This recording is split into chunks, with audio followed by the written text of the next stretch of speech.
Hi, Ariel. How are you? I'm good. How are you? Good. I'm looking forward to the concert on Sunday. Can you tell us about it? Me too. It is a concert where we are premiering one of my pieces, and we're also playing another piece by another Oakland composer, Alexis Aldrich. My piece is called Integration. The overall theme is integrating all aspects of ourselves. The basis of the music is putting together two of my biggest influences, folk music from all around the world, Chinese folk music, Appalachian folk music, all kinds of folk music, with classical, which is my other main background. Um, so it's about integrating all these different parts of you, some that some would say shouldn't fit together, but here we are. And then we're also playing some tried and true pieces, clarinet concerto by Carl von Weber or Weber. Carl Maria von Weber. Von Weber. Um, with Kyle Beard as the soloist, and then the overture, scherzo, and finale by Schumann. So, we're drawing Yeah. from either ends, the So, newest and the oldest. so what's this group that's playing? It is Echo Chamber Orchestra. They are based in San Anselmo, so this is our first concert here in Oakland in the East Bay. And I really like the group because they really believe in performing music from all periods, from all backgrounds, from all aspects of music. So we've done, of course, the classics, your Beethovens, your Schumanns, your Schuberts, but we also make a point of playing music by local composers, brand new music, and from all places in the world, from Brazil, from the U.S., from Europe. We try to cover all the bases. Yeah, very cool. So, your piece, it's called Integration. It's an Yes. orchestral suite. What's the instrumentations? We have strings, We got strings.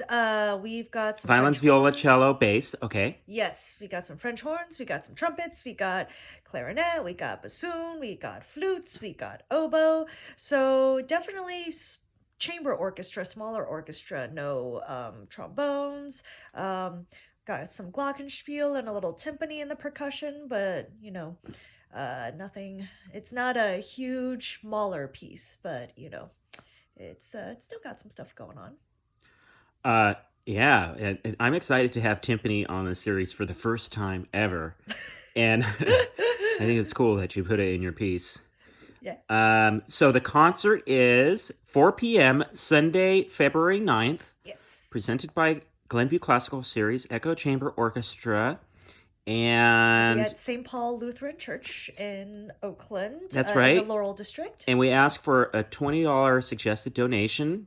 But we don't turn anyone away for lack of funds. But, if you also want to donate more, we'll take it because the series, the money goes directly to the musicians and the people funding the series. We don't have paid board members, we don't even have paid concert presenters. So it's really all about the arts and supporting the arts. Yeah. And so I would encourage people to go to the concert, write the series a check, and also write a check to Echo Chamber Orchestra because they could use Yes. some funds as well. Yes, everybody is fiscally sponsored nonprofit. No one here is, no one here is making millions. Let's put it that way. We are not the 1%. Yeah. Far from Okay. it. I want to talk quickly about the Schumann piece. Yes. So this, I heard it. I was reading it used to be his second symphony. When he first premiered it, he was like, "This is my second symphony," and then it was not really very well received by critics. And he was like, "No, no, no. This is just some other orchestra piece." But I think it's good actually. I think Schumann is one of these misunderstood composers often. Yeah, I think that, as with every composer, everybody has a language that is very, very personal to them. And I think Schumann is especially creative. And I think he, does a lot of really interesting things. The second movement scherzo is this rolling like bun dun dun dun dun dun dun. It's like it's such a cool texture. And then the last movement, the finale, is in one, so you're just going through it. You know, it's really fast. It's really exciting. Yeah, wait, how Um, does it go? It goes da da-da, da da-da, da da da-da, da da-da, da da-da, da. da-da, da-da, and then at parts you have it's just like it just once you start it just goes and then Yeah, exciting all the way until the end. we have a lot of double dotted half notes in that one, Yeah. and it's like whole note equals 74 or something like that. Yeah. Yes, like one beat to a bar. So, for those of you who read sheet music out there, most of the time you are in 4/4, four beats to a bar. 1, 2, 3, 4. Everybody. Even if it gets fast, 1, 2, 3, 4, 1, 2. It's still pretty chill. But no, this is 1, 1, 1, 1. You just go, go, Yeah. go, go. Obviously, the phrases are longer than Longer. just one measure, but yeah, yeah. So it's kind of like challenging to read in some ways, but good thing we've practiced our parts Yeah, a lot. yeah, and it's kind of along the lines of just learning the language of every composer, something I realized is, with this group, we're playing my piece, and, this is the first time they've ever played music by me. So part of the process that the orchestra is going through is just learning what my musical language is. And it's a challenge, like the big classics we all know really, really well. We're all trained on Mozart and, Beethoven, Haydn, Handel, your Mahlers, your Mendelssohns. So you get to know the language of these composers, Brahms, really, really well, and you learn how to play them. But that's kind of the exciting thing about playing music by unknown composers is you're learning someone how to play someone's personality, how to play the way they communicate. So in some ways, being a classical musician, you really have to be someone who can at least musically put yourself into somebody else's shoes, into somebody else's um, brain and Yeah. emotions. How would you describe like your musical language? Probably pretty eclectic just because I am interested in so many different kinds of music. But something that I've really realized throughout composing this piece is how much the Chinese music that I grew up listening to really influences the sounds that I really enjoy, and the melodies that I write. Like, I grew up watching a lot of Chinese musicals with really strong women protagonists that were all really smart, really creative, really good at what they're doing. They're all very proficient singers, but there is something to the way that that music sounds that is very foreign, I think, to Western ears, and that really became apparent because I wrote this part for flute that to me it was like, oh, this is so obvious how you play it. I just, I didn't think twice about it. And the first rehearsal where the flautist played it, she was like, I don't get it. I don't get what I'm supposed to be doing.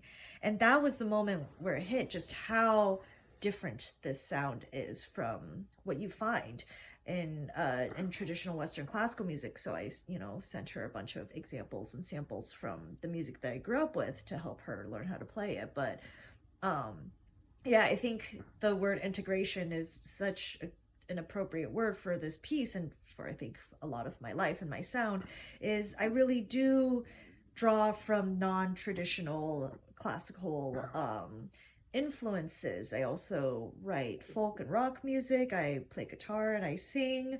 I have been learning a lot of jazz. So all of those things influence, what I write. I like to, I really look up to Dvorak because he was someone who came to America and really wanted to make music that had American influences, even though a lot of those influences were not in the Western traditional repertoire. But if you actually look at classical music, in a way, drawing from folk music is not new. A lot of composers did it.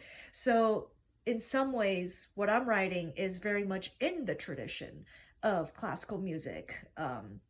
You know, like, um, what's her this woman pianist composer, I can't Amy remember. Beach. Amy Beach wrote a symphony, the Gaelic Symphony, where she drew from the influences of the Irish music she was listening to in the Boston neighborhood where she lived. So she was pulling from the sounds she was listening just outside of her window for that. You know, English composers have pulled from English folk music. French composers will pull from French folk music, and especially, you know, Ravel wrote a lot of music influenced by jazz that he heard from the World Fair. So in some ways, actually, I'm not doing anything new. But I think the there is a but lot the of new stuff, and it's a great showcase of your creativity in this piece. yes, So I the know, like source of your my influences are new. yeah, I So also think that it totally fits in with the rest of the program and would be a yes, great addition to other orchestras, repertoire. I It hope can so. be on a program with a Beethoven symphony, or Amy Beach Gaelic symphony, Yeah. or your newer stuff too. Yeah, So anybody in these local symphonies, Oakland especially, Oakland Symphony of where I live, yeah, if any of these big orchestras would ever play my piece, that is the dream. yeah. So, you know, just And I throwing that just want out to there. throw out there that the flute player sounds great. Yeah, she sounds great. Yeah. Rehearsal yesterday, I was like, oh wow, these winds, they really have it together. Yeah, and I really, I'm so grateful for, I'm a string player, and one of the things I was the most nervous about was having these wind parts that are actually playable.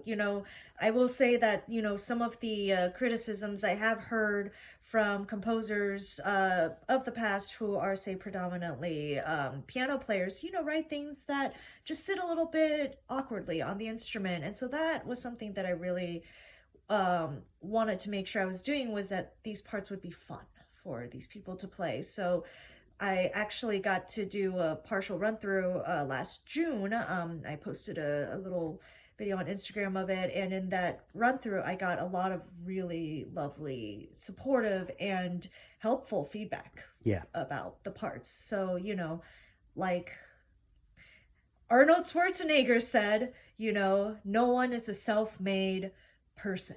We are all uplifted by the labor of others, labor from all aspects Yeah.